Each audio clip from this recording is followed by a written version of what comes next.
प्यारे दोस्तों नमस्कार। मैं युगवेंद्र सर पॉलिटी की इस ऑनलाइन कक्षा में आपका एक बार फिर से हार्दिक स्वागत और अभिनंदन करता हूं। वर्दी बैच के तहत पिछली क्लास में हम लोग पढ़े थे कि संविधान का प्रस्तावना क्या है और संविधान की विशेषताओं के बारे में।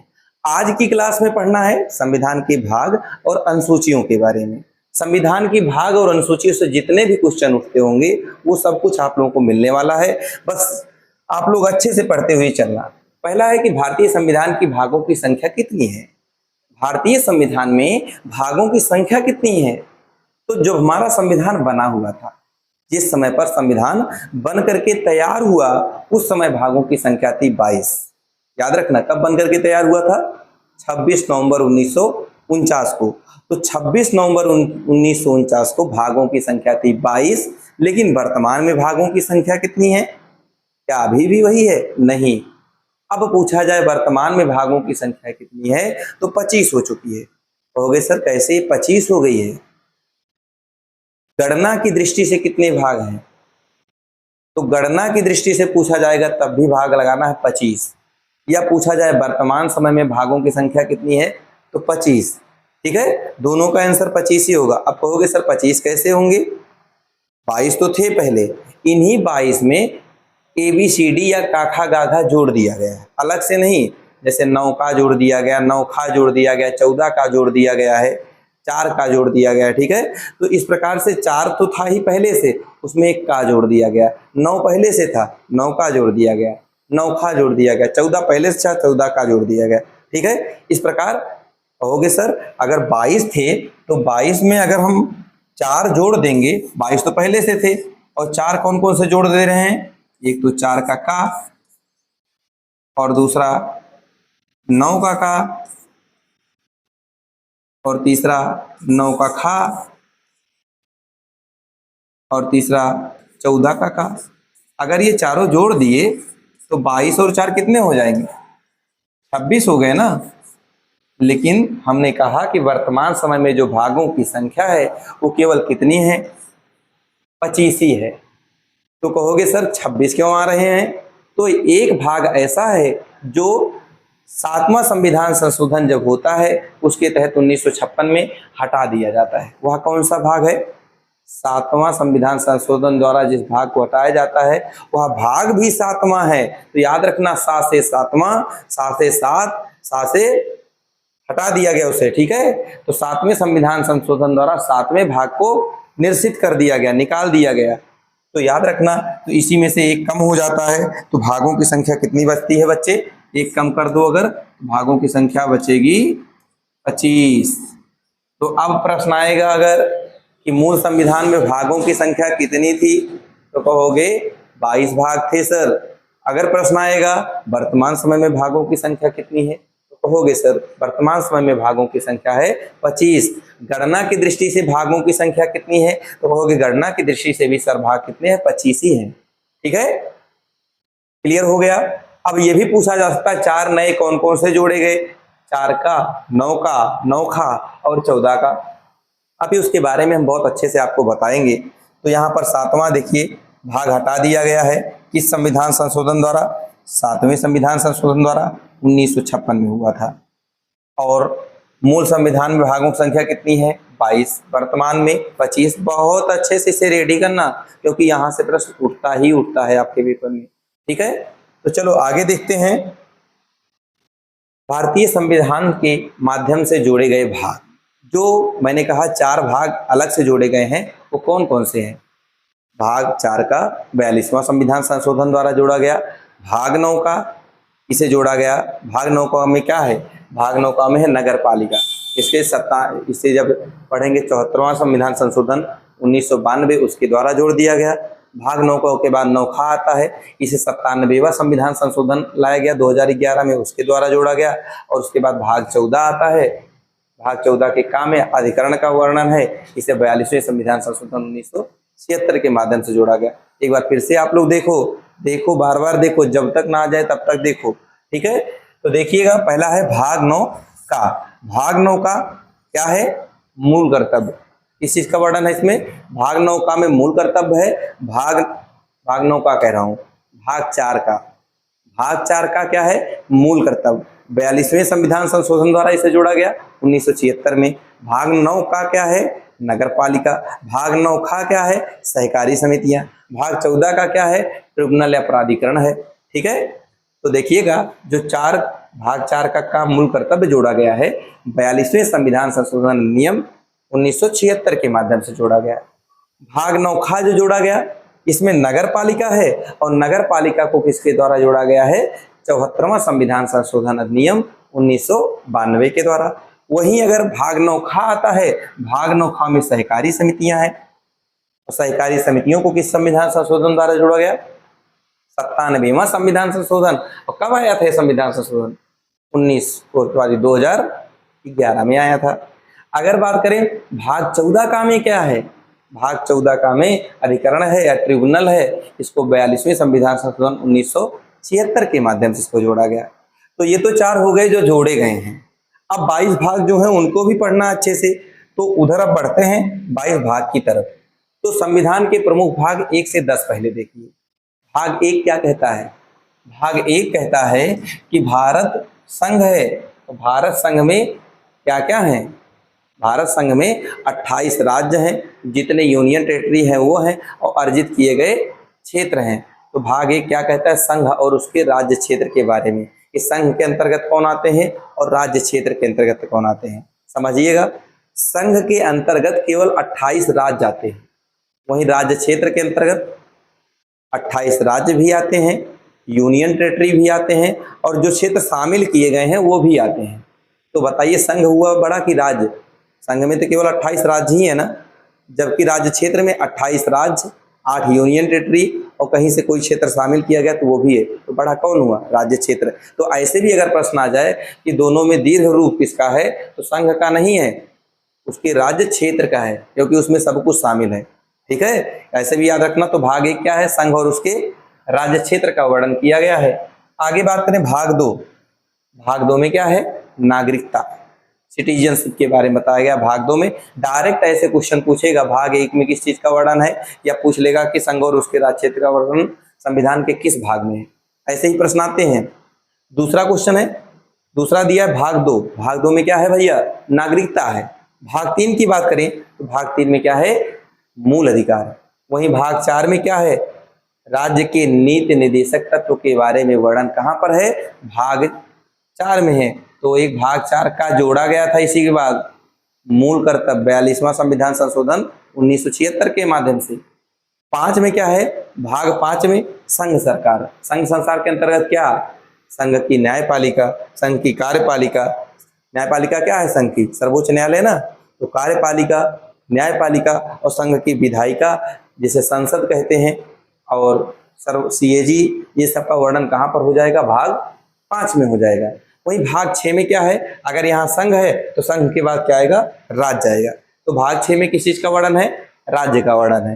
राज्य में क्या क्या आएंगे, विधानमंडल आएंगे, उनका वर्णन होगा, उच्च न्यायालय आएगा, उनका वर्णन होगा, और अधीनस्थ न्यायालय आएंगे, उनका वर्णन होगा। Is that clear. तो भाग 6 में ये है। 7 को तो मैंने बताया निकाल दिया गया 7वां संविधान संशोधन 1956 के माध्यम से, 7वां को हटा गया, 7 भाग को हट गया, 7 के एक छूट गया, 6 के बाद 7 निश्चित हो चुका है, 8वां आ जाता है।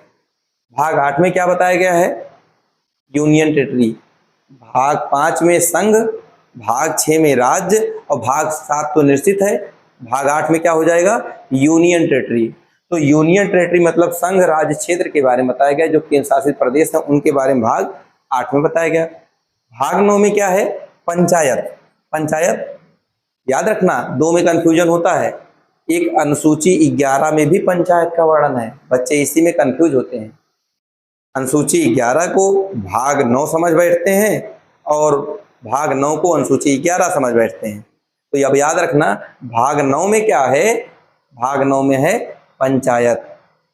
अनुसूची 11 में भी पंचायत है, लेकिन वो अनुसूची है, दोनों में कंफ्यूजन होगा। अब याद रखना, अनुसूची 11 में है पंचायत, और भाग अगर पूछा जाएगा तो भाग 9 में है पंचायत, क्योंकि भाग 9 में पंचायत है। 9 का भी जोड़ा गया इसी के तहत, पढ़े थे ना, नगर पालिका। भाग 9 का नगर पालिका इसे 74वां संविधान संशोधन द्वारा जोड़ा गया था 92 के माध्यम से। उसके बाद भाग 9 खा भी जोड़े गए थे, सहकारी समितियों का जो था 97वां संविधान संशोधन अधिनियम 2011 के माध्यम से। अच्छा, भाग 9 हो गया, भाग 10 पे आइए। भाग 10 में क्या है? भाग 10 में अनुसूचित जाति और अनुसूचित जनजाति का वर्णन किया गया है। हाँ भैया, ये कहाँ से कहाँ तक वर्णन है इसका ये भी पूछा जाता है कि ये कहाँ से कहाँ तक वर्णित है। तो अनुच्छेद 244 से लेकर 244 का तक इसका वर्णन किया गया है भाग 10 का। अगला भाग आता है भाग 11। ऐसे ही आपसे भाग तैयार होने चाहिए, भाग से ऐसे ही प्रश्न आएंगे, इसे अच्छे से रट लेना, ये आपके जुबान पर होना चाहिए। भाग और अनुसूची आपके जुबान पर होगा तभी काम चलने वाला है, क्योंकि इससे पेपर में प्रश्न आते ही आते हैं। ठीक है भैया, तो अब देखिए भाग कौन सा आता है अगला? 11। भाग 11 में क्या है? केंद्र संबंध। भाग 12 में क्या है? इसमें भी केंद्र संबंध। हो गया हो सर, इसमें अंतर क्या है? भाग 11 में भी केंद्र संबंध और भाग 12 में भी केंद्र संबंध, तो अंतर क्या है? तो याद रखना, जो भाग 11 में केंद्र संबंध है इसमें केवल प्रशासनिक और विधायी संबंध दिया गया है, और भाग 12 में वित्तीय संबंध के बारे में है, फाइनेंस के बारे में है। ठीक है, तो यही एक छोटा सा अंतर है कि भाग 11 कहता है विधायी और प्रशासनिक संबंध के बारे में, वही भाग 12 कहता है वित्तीय संबंध के बारे में। ये भी पॉइंट याद हो गया होगा। अगला भाग आता है 12 के बाद भाग 13। भाग 13 में क्या है? व्यापार और वाणिज्य के बारे में चर्चा किया गया है कि व्यापार और वाणिज्य कैसा होना चाहिए। ये कहाँ से प्रेरित है? ऑस्ट्रेलिया से प्रेरित है। भाग 13 हो गया। भाग 14 में क्या है? बहुत ही इंपॉर्टेंट, पेपर में कई बार आया हुआ, और क्या है भाग 14 में? संघ राज्य सेवा आयोग की स्थापना करना। मतलब यूपीएससी और यूपीपीएससी, ये दोनों जो सेवाएं होती हैं उनका वर्णन कहाँ पर किया गया है? भाग 14 में किया गया है। भाग 15 में क्या है? निर्वाचन, इलेक्शन के बारे में बताया गया है। वहीं भाग जब 16 की चर्चा करते हैं तो कुछ विशेष वर्गों के लिए विशेष प्रावधान किए गए हैं, उनका भाग 16 में है। कौन से वर्ग?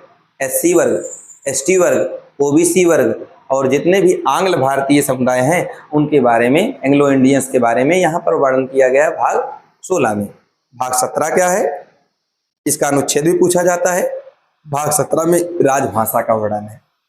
जो राजभाषा है उसका वर्णन भाग 17 में है, और कहाँ से कहाँ तक है? 343 से लेकर 351 तक राजभाषा का वर्णन है।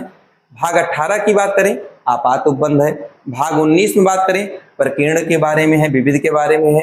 भाग 20 बहुत इंपॉर्टेंट, जो मैं इंपॉर्टेंट कहूँ वो जान लेना, पेपर में आया हुआ है, उसे जरूर तैयार कर लेना, अन्यथा अभी लापरवाही हो जाएगी तो पेपर में आप लोग चूक जाओगे, तो क्या फायदा है उस चूक को करने से। अभी अगर ये वर्दी बैच आपको फ्री ऑफ कॉस्ट दिया जा रहा है तो इसका अच्छे से बेनिफिट उठाइए। ये मत सोचिए कि ये फ्री में है। फ्री में आपको वो कंटेंट देने की कोशिश कर रहा हूँ कि जो आप लोगों को फ्री में नहीं मिलेगा यूट्यूब पर। बस इसको अच्छे से लीजिए, और मुझे कब खुशी होगी जब आप लोग हमारे इस फ्री कंटेंट को भी ज़्यादा से ज़्यादा बच्चों तक पहुंचाओगे। मुझे लगेगा कि जो मैं फ्री कंटेंट दे रहा हूं ज़्यादा से ज़्यादा बच्चे इसको देख रहे हैं और उन्हें बेनिफिट हो रहा है, तभी मुझे खुशी होगी। इसलिए अभी तक अगर आप शेयर नहीं किए हो तो शेयर कर दीजिए वीडियो को, और लाइक कर दीजिए, और कमेंट बॉक्स में ज़रूर बताइए कि आपको कैसा लग रहा है क्लास। सब्सक्राइब तो कर ही लिए होंगे आप चैनल को। तो चलिए आगे देखिए, भाग 20 के बारे में संविधान संशोधन की प्रक्रिया दी गई है। संविधान संशोधन होता क्या है, जिसका वर्णन अनुच्छेद 368 में है, उसके बारे में भाग 20 में है। भाग 21 में कोई अस्थायी संक्रमणकालीन परिस्थितियां आ जाए तो उस समय पर विशेष उपबंध अगर कोई बनाए जाए तो वो है भाग 21 में, 371 अनुच्छेद में इसका वर्णन है। और भाग 22 लास्ट वाला भाग जो 22 आता है, उसमें संक्षिप्त नाम, प्राधिकृत पाठ और निरसन के बारे में है। इस प्रकार से 22 भाग और 4 जो जोड़े गए, अच्छे से देख लिए। आप कहोगे सर अगर 2 मिनट में फास्ट ट्रैक रिवीजन आप करा देते तो बहुत ही अच्छा होता। तो चलो देख लेते हैं। भाग 1 संघ और उसके राज्य क्षेत्र, भाग 2 नागरिकता, भाग 3 मूल अधिकार, भाग 4 डीपीएसपी राज्य के नीति निर्देशक तत्व, भाग 4 का मूल कर्तव्य, भाग 5 संघ सरकार, भाग 6 राज्य सरकार, भाग 7 हटा दिया गया, भाग 9, भाग 8, भाग 7 के बाद क्या आएगा? भाग 8। भाग 8 में क्या हो जाएगा? यूनियन टेरिटरी के बारे में, क्योंकि भाग 5 में संघ, भाग 6 में राज्य और भाग 7 में हटा दिया गया। भाग 8 यूनियन टेरिटरी, भाग 9 ग्राम पंचायत, पंचायत के बारे में है। 9 का नगर पालिका, 9 खा सहकारी समितियां। भाग 10 में किस चीज के बारे में है कि जो SC ST हैं उनके लिए विशेष उपबंध कहाँ पर किया गया है, SC ST के लिए विशेष उपबंध भाग 10 में किया गया है। भाग 10 के बाद भाग 11 आता है। 11 में क्या है, केंद्र राज्य संबंध के बारे में बताया गया है। भाग 12 में केंद्र राज्य संबंध उसके बारे में बताया गया। भाग 11 जो केंद्र राज्य संबंध है उसमें क्या है, केंद्र राज्य संबंध, उसमें प्रशासनिक और विधायी संबंध है। भाग 12 में क्या है, भाग 12 में है उसमें भी केंद्र राज्य संबंध, लेकिन उसमें कैसा संबंध है, उसमें केवल वित्तीय संबंध है। भाग 12 के बाद भाग 13 आता है, व्यापार और वाणिज्य के बारे में बताया गया है। भाग 13 के बाद भाग 14 आता है, इसमें UPSC का वर्णन किया गया है कि जो यूपी PCS का एग्जाम होता है या किसी भी स्टेट PCS का एग्जाम होता है या UPSC का एग्जाम होता है, ये भाग 14 में है। भाग 14 का पढ़े थे कि आप प्राधिकरण के बारे में बताया गया है भाग 14 का में, ठीक है। उसके बाद भाग 14 के बाद पढ़े थे भाग 15 में निर्वाचन के बारे में बताया गया। भाग 16 के बारे में बताया गया है कुछ विशेष वर्गों के लिए विशेष आरक्षण या सुविधाएं प्रदान करने की बात। कैसे समुदाय, जो SC हैं, ST हैं, OBC हैं और आंग्ल भारतीय समुदाय हैं। भाग 17 राजभाषा का वर्णन है। भाग 18 आपात उपबंध है।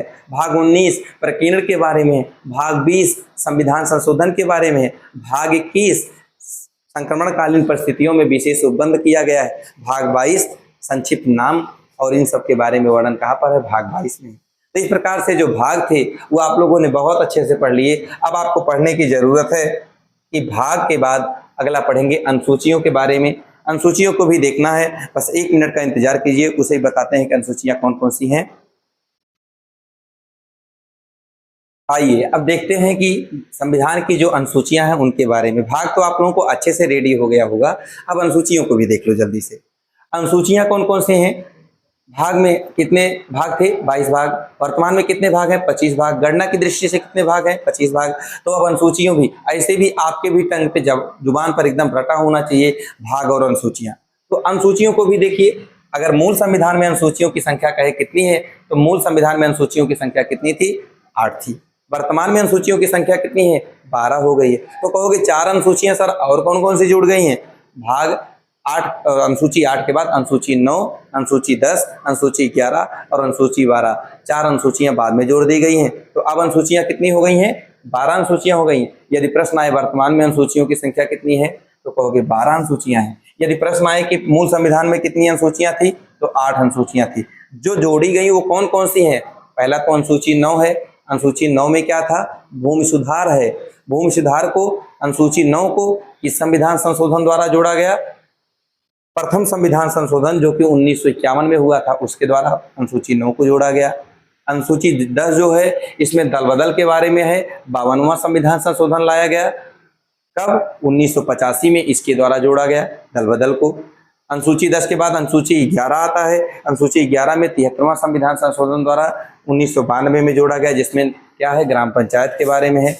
अनुसूची 12 में 74वां संविधान संशोधन 1992 में आता है और इसको 12वीं अनुसूची जोड़ दिया जाता है, जिसमें नगर पालिका का वर्णन है। तो अब चलिए अच्छे से देख लेते हैं कौन कौन सी अनुसूचियां हैं। यदि अनुसूची से क्वेश्चन आएगा तो कैसा क्वेश्चन आएगा, जस्ट 1 मिनट वेट कीजिए, मैं बताता हूं अनुसूची से किस तरीके से क्वेश्चन आते हैं।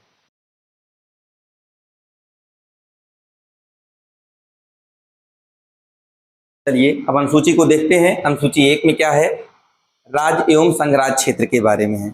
मतलब जैसे आप भाग 1 में पढ़े थे राज्य एवं उसके क्षेत्र, वो राज्य एवं उसके क्षेत्र थे। यहाँ पर क्या बताया गया है कि अनुसूची 1 में राज्य उसके राज्य क्षेत्र के बारे में बताया गया कि राज्य का नाम क्या होगा या राज्य में क्या क्या शामिल होंगे, ये सब वर्णन कहाँ पर है, अनुसूची 1 में है। वहीं अगर अनुसूची 2 की बात करें तो अनुसूची 2 में क्या है, वेतन के बारे में है। वेतन किसका, वेतन जितने भी पदाधिकारी हैं, जितने भी महत्वपूर्ण पद हैं, उनके वेतन के बारे में अनुसूची 2 में है। अनुसूची 3 में शपथ का वर्णन है। कैसे याद रखोगे, शपथ में कितने वर्ड हैं, 3 वर्ड हैं। तो 3 शपथ तो किस अनुसूची में है, तीसरी अनुसूची में है। लेकिन 3 लोगों का जो शपथ है वो तीसरी अनुसूची में नहीं है। किसका किसका शपथ तीसरी अनुसूची में नहीं है, राष्ट्रपति का, राज्यपाल का और उपराष्ट्रपति का। तो कहोगे सर कहाँ पर है इनका शपथ, तो राष्ट्रपति का शपथ अनुच्छेद 60 में है। बहुत इंपॉर्टेंट है ये तीनों, याद रखना, ये तीनों बहुत इंपॉर्टेंट है। तो राष्ट्रपति का शपथ की बात करें तो ये अनुच्छेद 60 में है।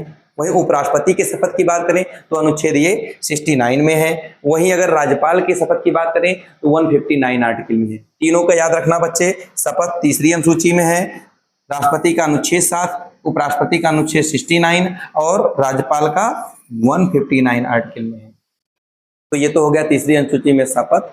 अनुसूची 4 में क्या है? राज्यसभा के सीटों का बंटवारा। अनुसूची 4 में क्या है? राज्यसभा की सीटों का बंटवारा। ये किस अनुसूची में है? अनुसूची 4 में है कि राज्य का हित प्रभावित होने के कारण विशेष बहुमत। अब थोड़ा सा देखिए यहाँ पर क्या कह रहा है, विशेष बहुमत से 7 संशोधन किया जाना अनिवार्य होगा। इसका मतलब क्या है? थोड़ा सा इससे भी क्वेश्चन आता है। कैसे?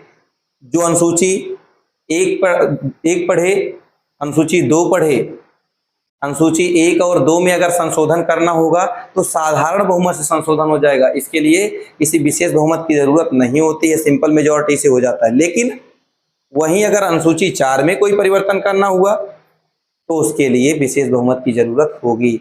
मतलब अनुसूची 1 और 2 को साधारण बहुमत से संशोधित किया जा सकता है, बाकी अनुसूचियों को कैसे संशोधित करोगे?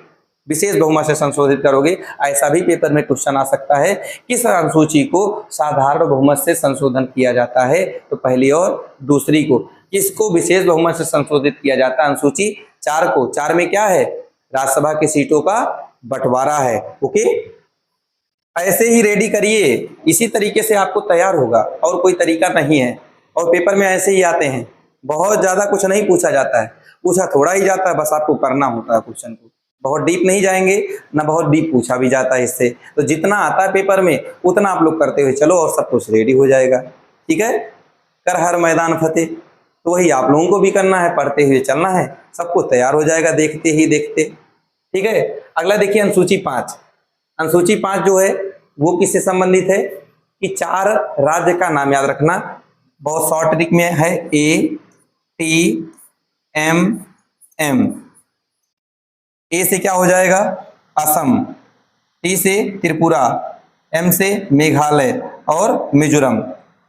असम, त्रिपुरा, मेघालय और मिजोरम, ये जो चारों हैं, असम, त्रिपुरा, मेघालय और मिजोरम, इन चारों क्षेत्रों को छोड़ दो, बाकी जो हमारे और जगह है भारत में, जितने राज्य हैं, वहां के अनुसूचित जाति और जनजाति का देखभाल और उनका प्रशासन और उनका नियंत्रण करने का अधिकार जो दिया गया है वो किस अनुसूची के तहत दिया गया है? अनुसूची 5 के तहत दिया गया है। ठीक है, अनुसूची 5 समझ में आ गया कि 4 राज्यों को छोड़ दो, असम, त्रिपुरा, मेघालय और मिजोरम। याद रखना इसमें मणिपुर नहीं है। अरे मणि तो कहाँ होती है? वो तो नागिन के पास होती है, अनुसूची में कहाँ से आ जाएगी? ठीक है, तो मणि इसमें शामिल नहीं है, मणिपुर नहीं शामिल है। मणि कहाँ है? मणि तो नागिन के पास में है। ठीक है, अनुसूची 5 हो गया। अनुसूची 6 में जस्ट उल्टा कर दो, यही 4 क्षेत्र ले लो, असम, त्रिपुरा, मेघालय और मिजोरम। इन 4 क्षेत्रों के अनुसूचित जाति और जनजाति का जो वर्णन किया गया है, उनके प्रशासन के बारे में, ये कहाँ पर है? अनुसूची 6 में। तो 5, 6 याद हो गया। फिर से एक बार देखो सारी अनुसूचियां जहां तक पढ़े हो। अनुसूची 1 संघ और उसके राज्य क्षेत्र का वर्णन, अनुसूची 2 वेतन और भत्ते, अनुसूची 3 शपथ, अनुसूची 4 राज्यसभा की सीटों का बंटवारा, अनुसूची 5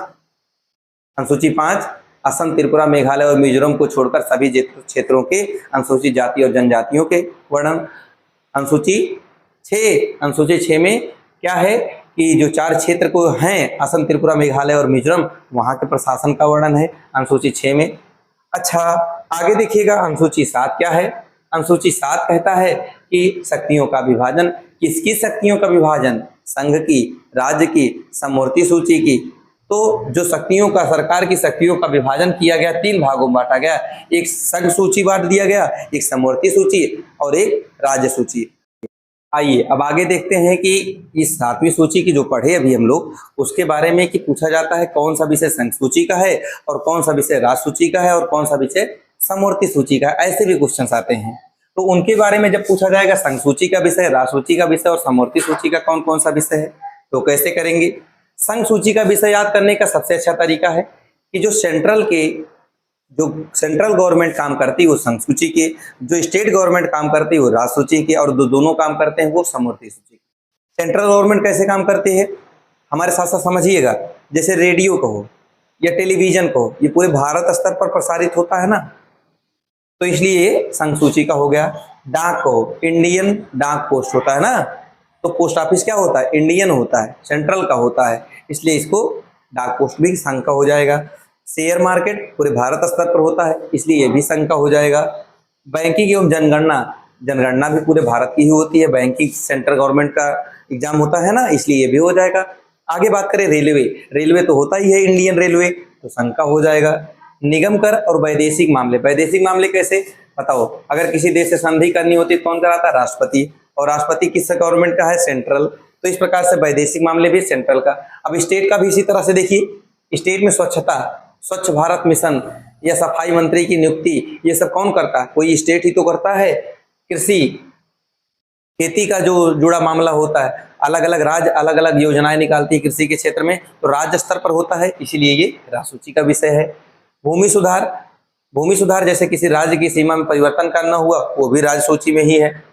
प्रति व्यक्ति आय, रेलवे पुलिस और पुलिस, जैसे पुलिस क्या होता है, यूपी पुलिस की तैयारी करते हो ना, यूपी पुलिस की तैयारी करते हो ना, तो यूपी की पुलिस है, एक स्टेट की पुलिस है, इसलिए यूपी पुलिस या प्रति व्यक्ति सॉरी अदर कोई भी पुलिस हो, ये सब होते हैं किसके, राज्य सूची के विषय। वहीं कारागार आ जाए, गैस आ जाए, ये भी राज्य सूची का विषय है। आगे समवर्ती सूची में कौन कौन से, जो दोनों जगहों पर होते हैं, आर्थिक नियोजन, आपराधिक मामले, सीआरपीसी और आईपीसी दोनों जगहों पर लागू है, चाहे वो हाई कोर्ट हो स्टेट स्तर पर और चाहे वो सुप्रीम कोर्ट हो सेंट्रल स्तर पर, दोनों जगहों पर लागू है। तो आपराधिक मामले भी गोद लेना, विवाह करना और विवाह विच्छेद करना और परिवार नियोजन, ये सब इसी में है। मैंने बताया था शिक्षा और वन भी समवर्ती सूची में है। 5 विषय ऐसे हैं जो कि इसमें अब इसको राज्य सूची से उठा करके समवर्ती सूची में रख दिया गया है। वो कौन कौन से हैं, शिक्षा, वन, वन जीव, मापतोल और न्याय प्रशासन, ये 5 विषय किस संविधान संशोधन द्वारा हटाए गए या जोड़े गए इसमें समवर्ती सूची में, 42वां संविधान संशोधन 1976 के माध्यम से ऐसा किया गया। अच्छा ठीक है, उसके बाद आता है अवशिष्ट शक्तियां, जो इन तीनों सूचियों में नहीं है उसको कहाँ रख दिया गया, मतलब ना वो संघ सूची में, ना राज्य सूची में, ना समवर्ती सूची में कोई विषय, तब उसको एक अलग सूची बना दी गई, अवशिष्ट सूची। और इस अवशिष्ट सूची को किस संविधान संशोधन द्वारा जोड़ा गया, 42वें संविधान संशोधन द्वारा। कहां से लिया गया ये प्रावधान, कनाडा से लिया गया यह प्रावधान। किसे रखा जाता है, जो तीनों सूचियों में ना हो उन्हें रखा जाता है। किस अनुच्छेद में वर्णित है ये अवशिष्ट सूची, तो 248 अनुच्छेद में वर्णित है अवशिष्ट सूची। अच्छा, और बात करें अगर हम लोग इसके बारे में तो थोड़ा समझिएगा, कानून इस पे कौन बनाता है अवशिष्ट सूची पर, संसद। ये एकात्मक लक्षण है, क्योंकि इस पे संसद कानून बनाता है, राज्य विधानमंडल बनाता ही नहीं, तो ये एकात्मक लक्षण हो गया ना। ठीक, तो 5 विषय क्लियर हो गए कौन कौन से, 42वें संविधान संशोधन द्वारा जोड़े गए। फिर से देख लो, शिक्षा, वन, वन जीव, मापतोल और न्याय प्रशासन। ओके, ये भी पूछे जाते हैं। आगे देखिएगा 8वीं अनुसूची राजभाषा है। हमारे यहाँ पर राजभाषाएं कितनी है वर्तमान में, 22 राजभाषाएं हैं। पहले कितनी थी, मूल संविधान में 14 राजभाषाएं थी। कौन कौन सी नहीं जोड़ी गई, 15वीं राजभाषा सिंधी जोड़ी गई, किस संविधान संशोधन द्वारा, 21वां संविधान संशोधन 1967 के द्वारा। फिर 16, 17, 18 भाषा जोड़ी गई, 71वें संविधान संशोधन जो कि कब हुआ था, 1992 में, इसके द्वारा। नमक जोड़ा गया, नेपाली, मणिपुरी, कोंकणी। फिर 92वां संविधान संशोधन 2003 होता है, इसके द्वारा बोर्ड मास को जोड़ा जाता है। ठीक है, बोडो, डोंगरी, मैथिली और संथाली। जरा समझिएगा इस चीज को जो बताना चाहते हैं हम। 21वां संविधान संशोधन कब हुआ था, 1967, इसके द्वारा एक भाषा जोड़ी गई, सिंधी, 21वें के द्वारा। 14 तो मूल संविधान में थी, अब 22 में, तो 22 कैसे पूरे होते हैं वही देखना। 15वां जोड़ दिया गया सिंधी को, इस संविधान संशोधन 21वां। उसके बाद 71वें संविधान संशोधन 1992 के द्वारा 3 भाषाएं जोड़ी गई, नेपाली, मणिपुरी और कोंकणी को जोड़ी गई। ये तीनों भाषाएं जो जोड़ी गई, नेपाली, मणिपुरी और कोंकणी, इसको याद करने का ट्रिक है नमक, नमक, नेपाली, मणिपुरी और कोंकणी। फिर 92वां संविधान संशोधन होता है 2003 में, 4 नई भाषाएं जोड़ी जाती हैं, बोडो, डोंगरी, मैथिली और संथाली। इसका क्या ट्रिक है याद करने का, बोर्ड मास, बी से बोडो, डी से डोंगरी, एम से मैथिली और एस से संथाली। तो 4 भाषाएं जोड़ी गई थी, बोडो, डोंगरी, मैथिली और संथाली। बोर्ड मास से इसको याद कर लेना। ओके, 92वें संविधान संशोधन द्वारा ऐसा किया गया। अब आगे देखिए, 8वीं अनुसूची के बाद अगली अनुसूची आती है 9वीं अनुसूची। 9वीं अनुसूची भूमि सुधार से संबंधित है, न्यायिक पुनर्लोकन की बात इसी में किया गया है, तो 9वीं अनुसूची भी आपको याद होना चाहिए बच्चे। अच्छा ठीक है, उसके बाद केशवानंद भारती केस एक होता है, कब? 1973 में 24 अप्रैल को। 24 अप्रैल केशवानंद भारती केस के बाद कहा गया क्या कि सर्वोच्च न्यायालय ने आधारभूत ढांचे का सिद्धांत दिया और भविष्य लक्षी जो प्रभाव है इसे लागू किया और भूतलक्षी प्रभाव से नहीं। कहने का मतलब यह भूमि सुधार कब जोड़ा गया? अनुसूची 9 में। या केशवानंद भारती ने क्या दिया? मूल ढांचे का सिद्धांत दिया। कब दिया? 24 अप्रैल 1973 में दिया। सबसे बड़ी पीठ अभी तक की यही है। ठीक है, आगे आए, एक वामन राव केस हुआ 24 अप्रैल 1973 में। इसके बाद 9वीं अनुसूची में डाले गए कानून को न्याय परीक्षण किया जा सकता है। एक वामन राव केस जो आया था 1973 में, इसमें कहा गया कि अब जो भूमि सुधार वाले केस रहेंगे उसका न्यायिक पुनरीक्षण किया जा सकता है यदि वे आधारभूत ढांचे के विपरीत हैं। अगर वो आधारभूत ढांचे के सिद्धांत को फॉलो नहीं करते हैं तो जो भूमि सुधार किया गया है उसको लैप्स कर दिया जाएगा। ठीक है, उसकी जांच होगी, न्यायिक परीक्षण होगा, अगर गलत होगा तो उसे रद्द किया जा सकता है। किस केस में कहा गया ये बात? ये भी आ सकता है पेपर में, तो याद रखना किस केस में ये कहा गया है? वामन राव केस 1981 में ऐसी बातें कही गई थी। चलो आगे देखिए, 10वीं 11वीं और 12वीं अनुसूची 9वीं से जोड़ी गई थी। अब देखो 10वीं 11वीं 12वीं, तो 10वीं अनुसूची क्या है? दल बदल। किस संविधान संशोधन? 52वां संविधान संशोधन कब आया था? 52वां संविधान संशोधन आया था 1985 में। दल बदल 52वां संविधान संशोधन, दल बदल किस पे लगता है? जो लोग रूल्स फॉलो नहीं करते हैं उन पे लगाया जाता है, अयोग्यता के आधार पर, सदस्यों की अयोग्यता होने पर तब उन पे दल बदल कानून लग जाता है। 10वीं अनुसूची हो गया। 11वीं अनुसूची पंचायत के बारे में है, इसमें 29 विषय शामिल हैं। इसको किस संविधान संशोधन द्वारा? 73वें संविधान संशोधन द्वारा जोड़ा गया है। ठीक है ना, कितने विषय हैं इसमें? 29 विषय हैं। अगला 12वीं अनुसूची आता है नगर पालिका। नगर पालिका के बारे में बताया गया, इसमें विषयों की संख्या कितनी है? 18 विषय। दोनों के विषय याद रखना, पूछा गया पेपर में है कि जो 11वीं अनुसूची है पंचायत, इसमें कितने विषय हैं? 29 विषय। जो नगर पालिका है इसमें विषयों की संख्या 18 है। ठीक है, और इसको किस संशोधन द्वारा जोड़ा गया? 74वां संविधान संशोधन। कब आया था? 1992 में ही आया हुआ था। ठीक है, तो जो अनुसूचियां थी उन्हें भी सब देख लिए और जितने आपके भाग थे उन्हें देख लिए। बहुत अच्छे से आप लोग क्लास किए और पूरी क्लास अगर अच्छी लगी हो तो सेशन को लाइक कर दो, शेयर कर दो, सब्सक्राइब कर दो। ये वर्दी बैच आप लोगों को सारे सब्जेक्ट के लिए चल रही है। सारा सब्जेक्ट का प्लेलिस्ट में जाइएगा और अलग अलग सब्जेक्ट के टीचर अलग अलग सब्जेक्ट को पढ़ा रहे हैं। इसी जोशो अंदाज के साथ, इसी तरीके जैसे मैं मैटर आप लोगों को पढ़ाया, कुछ भी नहीं छोड़ा, ऐसे सारे टीचर आप लोगों को पढ़ा रहे हैं। तो प्लेलिस्ट में जाइए और सारे प्लेलिस्ट ओपन कीजिए और देखिए वर्दी बैच में फ्री ऑफ कॉस्ट कितना सबको दिया जा रहा है। लेकिन मुझे मजा कब आएगा? मुझे मजा तब आएगा जब मैं जो चीजें फ्री में भी दे रहा हूं और ये ज्यादा से ज्यादा बच्चे देखें, तभी मैं मोटिवेट हूंगा और तभी मुझे मजा आएगा। तो इसलिए बच्चे, अगर अभी तक आप शेयर नहीं किए हो सेशन को तो एक बार शेयर कर दो और लाइक कर दो और सब्सक्राइब कर लो चैनल को। ठीक है, चलते हैं, मिलते हैं कल फिर इसी टाइम पर। जय हिंद, जय भारत।